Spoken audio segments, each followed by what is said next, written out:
ટૂંક સમયમાં વિશ્વ ધકેલાઈ શકે છે યુદ્ધમાં આ ચોંકાવનારો દાવો કર્યો છે ટેસ્લાના માલિક અને વિશ્વના સૌથી ધનિક વ્યક્તિ એલોન મસ્કે દાવો કર્યો છે કે આગામી 5 થી 10 વર્ષમાં પરમાણુ હુમલા પણ જોવા મળશે।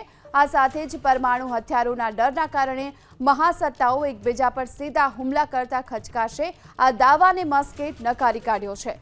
સોશિયલ મીડિયા એક્સ પર એક યુઝરે લખ્યું હતું કે પરમાણુ હથિયારો હોવાને કારણે તાકાતવર દેશો વચ્ચે સીધું યુદ્ધ હવે અશક્ય જેવું બની ગયું છે। એટલે કે અમેરિકા કે રશિયા, ચીન જેવા દેશો વચ્ચે સીધા હુમલા નહીં થાય। જો કે આ યુઝરને એલોન મસ્કે જવાબ આપ્યો છે અને આ વળતો જવાબમાં ચોંકાવનારો જવાબ આપવામાં આવ્યો।